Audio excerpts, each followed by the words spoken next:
4 illegal things car dealers do and most often get away with it. Most car buyers think dealers are just playing games. They think it's negotiation, maybe strategy, just part of the process. But here's the truth. Some of what happens in dealerships aren't just games. It crosses over into illegal activity.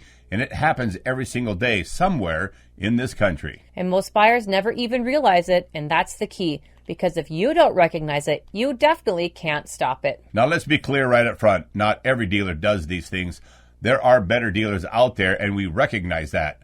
But enough do this that we thought you needed to know exactly what to look for, because when this stuff happens, you're the one who pays for it. At number 1, the bait and switch. Let's start with one almost everybody has experienced at some time. You see a vehicle on a dealer's website. Looks like a great price, seems like a great deal. You call. Is it available, you ask? Yes, they say. Come on in. So you drive down there, maybe 30 minutes, maybe an hour, maybe even 4 hours. And what happens? Oh, that one just sold, they say. But we have another one right here. And suddenly you're being walked over to a more expensive vehicle. That's not an accident. That's called bait and switch. And when that's used to mislead you into coming in, that can be illegal. Here's another version people miss. You see a price online, you show up, and suddenly there's a protection package. There's a reconditioning fee. There's a market adjustment. There's dealer-installed accessories, and none of it detailed on the advertised price. And the price you thought you were getting, well, it's gone. Now look, prices can change for legitimate reasons, but if the original price was used to pull you in, knowing that it wasn't real, that's where it crosses the line. And here's the part that matters most. You've already driven there. You already invested time. Now they're counting on you being unwilling to leave because you do not want to have to start over. All right, at number 2, dodging written OTD pricing. Now let's talk about OTD pricing here. You ask a dealer for a full out-the-door price in writing, and what do you hear? We don't give that over email, they say. You need to come in is another common statement, or we'll go over everything when you get here. That is not random, that is control. Because once you're sitting at that desk, everything changes. When you're in the showroom, pressure increases, time pressure builds, decisions get rushed, and here's the issue.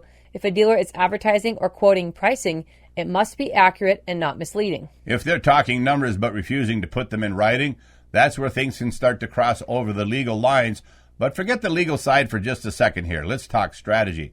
If the deal is real, why can't you see it before you get there? The answer is simple, because the deal changes once you arrive.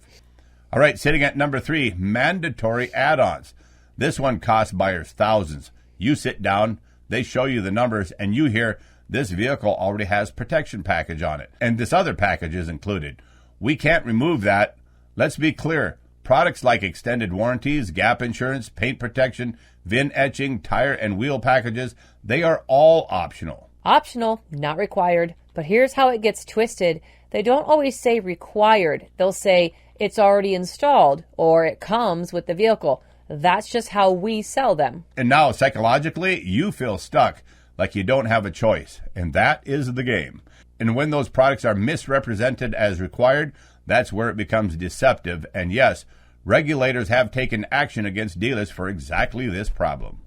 At number 4, deposit games. So let's talk about this because I get a lot of questions off this on our website, because this is where people get nervous, and rightfully so. You find a car, you leave a deposit to hold it until you can get there. Then something changes. Maybe the numbers change. Maybe the vehicle isn't what you expected. Maybe you just decide not to move forward, and the dealer says that deposit is non-refundable. Now here's the truth.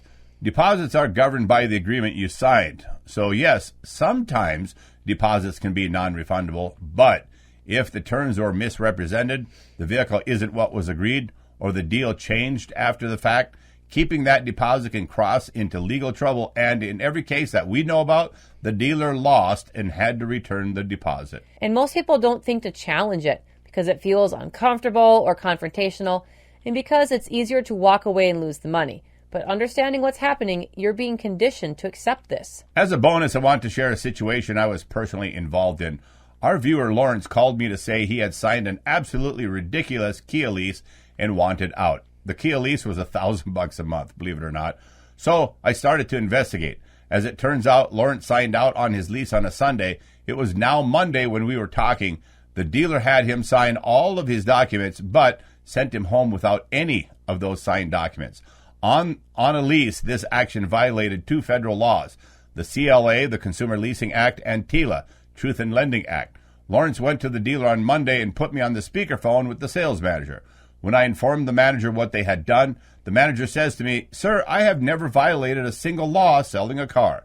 I said back, "Well, you violated 2 federal laws in 1 transaction and didn't know about either law, so how could you ever know if you have violated laws if you never study them?"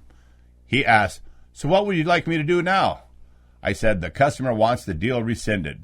Lawrence was standing right there, and he agreed with an enthusiastic yes. The manager said, "Consider it done." Lawrence called me after he left the dealership, and he says, "Kevin, you scared the crap out of that guy." It was a happy ending, but I share that because dealers sometimes pull these illegal stunts and simply don't have a clue, just like this guy didn't know. For the most part, these aren't just dealer tricks. They're patterns that have been called out over and over again, and they keep happening for one simple reason: buyers don't know, or they just don't push back. Now you do know, and in part 2, we're going even deeper. We're talking about falsified paperwork, loan manipulation, and one that is straight up fraud. So make sure you don't miss it. Follow the homework guide so dealers can't rip you off.